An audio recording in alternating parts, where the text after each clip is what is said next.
what this is. Alright. Hey, you're listening to 90.3 WMSC Upper Montclair. My name is Jared Tauber, DJ Dr. DJ, sitting in the studio right now with Montclair State artist Patricia De Santos. How how's everyone doing tonight? Hey. Today. How are you? Oh, I'm great. Thank gosh. Yeah? Nothing, to complain about recently, yeah. No, definitely not. And I want to know a few things about you because I never heard about you until recently. I make it my business to know everything about music at Montclair. And I checked out some of your music. I'm obsessed particularly with your song Vanishing Love, right? Oh, Vanish Love. Vanish yeah, Love. I love that song. I wrote it myself.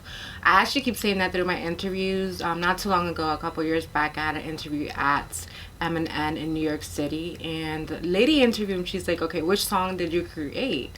Which one did you actually write? And I was like, definitely Vanish Love. It's a beautiful, sentimental, creative song that's spiritual, and it talks about a relationship, past relationship. I've been through my ups and downs with those, and I feel like whenever you feel down about something, it's a good creative thing to do, to just write, just write songs. Yeah.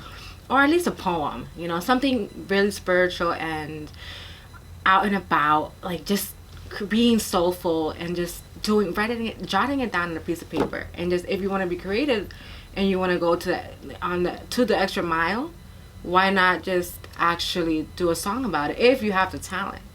Yeah. Did you write poetry before you wrote music? Actually, I never wrote poetry. Maybe in high school, maybe sophomore year or something. So at what point in your life did you realize you wanted to make music then? Well, actually, after viewing so many artists and their potential, so many like SZA, Rihanna, there's just so many of them. Even Jhené Aiko, I love Jhené Aiko. She's so dope. Definitely looking at their aftermath and everything they've been through and their career with relationship issues and things they went through with their families, whatever the altercation may be. But I feel like if you focus on just one thing, it could be a beautiful epiphany, like wake-up call, that you feel for whatever situation, whether it's a dream or a hobby, or like I said, going back to reflecting on you feeling for a relationship issue. That's the most, actually, I feel like relationship issues and love songs are the most creative and most prominent in like the singing realm. I feel like the singing, everywhere, like Prince, for instance, even Michael Jackson, going back to all that era.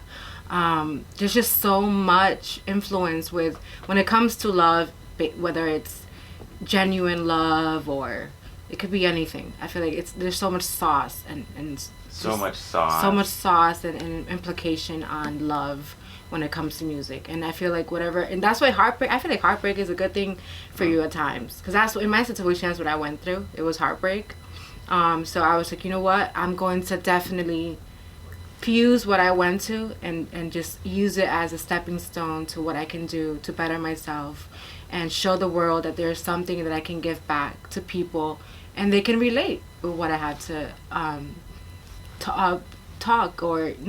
actually sing and converse and talk about, like even in interviews, but definitely music. I feel like music, songs like Heartbreak and all that, it could go well round when it comes to showing off what you've been through in relationship issues, going back to that. Yeah.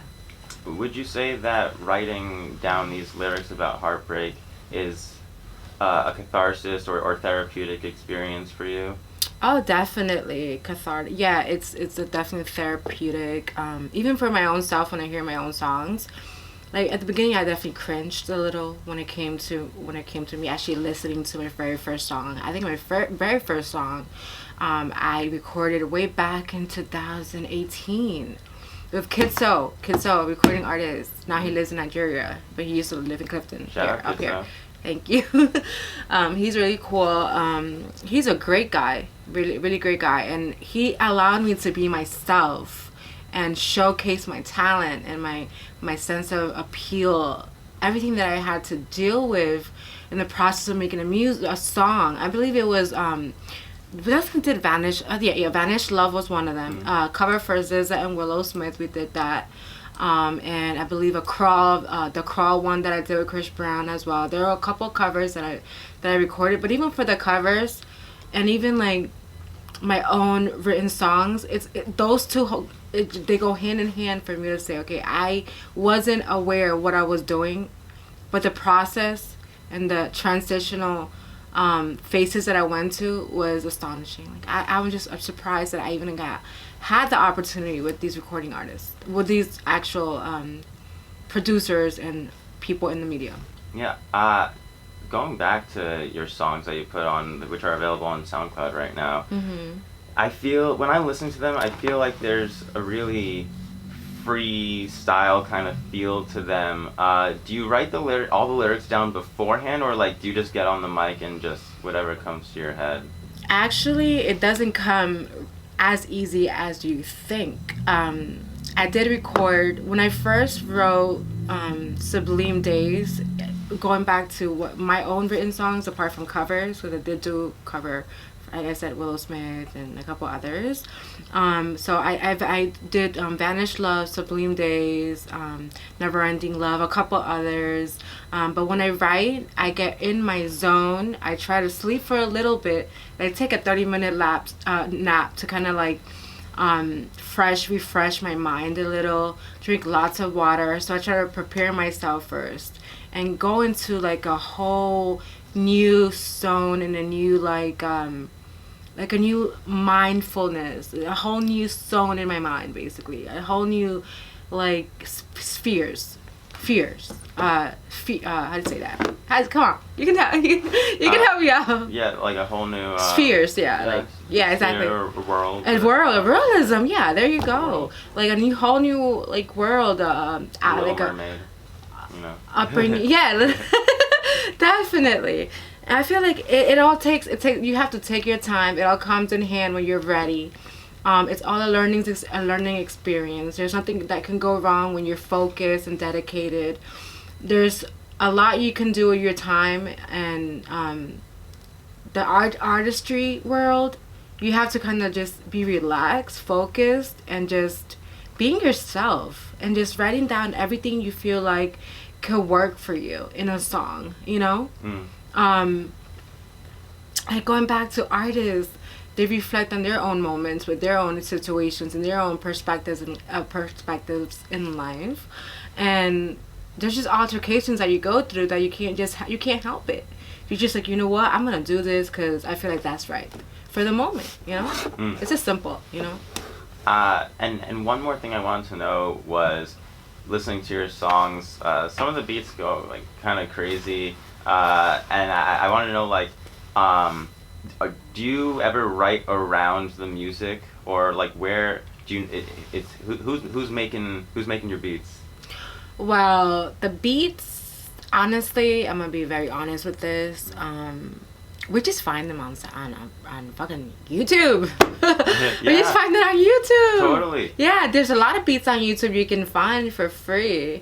I know it's not necessarily the most professional way to do it, you know, I would say, because obviously these artists, you know, recent artists coming out and the mainstream artists, what they do is they actually make their own beat on the get, you know, on the spot. Yeah. They just do it on the spot. They're just like, okay, they come up with sound ideas, and they have so many people on their back, like engineers and people that actually do beats and all that processing, how that process goes. But you're a solo production. I'm a solo artist. Exactly. I'm a freelancer. You know, I work with who I can at the moment, who I look for based off of social media. I said this in the past too, like social media. You can get involved with so many kinds of people, but not everything comes easy. So I just roll with it, you know. And I think it's your art is in your singing, and it's in your writing, and whoever makes your beats, or like however you get it, I think doesn't interfere with what you're putting out there, because you know you're still doing what you love. Definitely, I'm still doing what I love, and the beats that I choose, actually, like the actual layer of beats, and like the sound basically of my music is nowhere near raw. It's very simple, smooth, and serene. Like I try to be like very artistic, or very like R&B-ish. Like my focus is very like smooth R&B, you know. So the sound of it, like the actual back up, like the how to say that, like the sound of it is gonna be complete serene and complete like entitled to what I'm gonna be focusing, and it goes hand in hand with my songs, the actual lyrics, you know, and my focus of actual alignment that I want to focus on with my music. So the actual beats are gonna be extra illuminated, basically. They're gonna be on the go, very cool and dope and smooth, and just you want to just pull out a cigarette or something, or like a cigar, or like a fucking joint, and just smoke it off and just feel at ease, you know. Even at like a beach side, yeah, you go to a pool or something. You could be in LA or Miami or anywhere like in tropical area, you know, like a island or something. You hear my song, or you know, any R&B song. I feel like R&B is like a genre which is just like so soothing for the ears, you know. It's one of the best.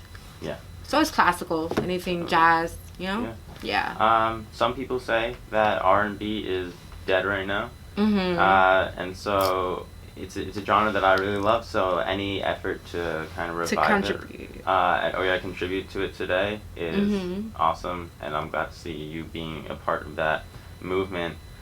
And I guess I just want to know really. What your plans for the future are? What are your ambitions as an artist? Actually, my ambitions as an artist is to keep getting better at what I do, my craft. Like actually writing more songs and getting my name across more, meeting more new artists, collaborating.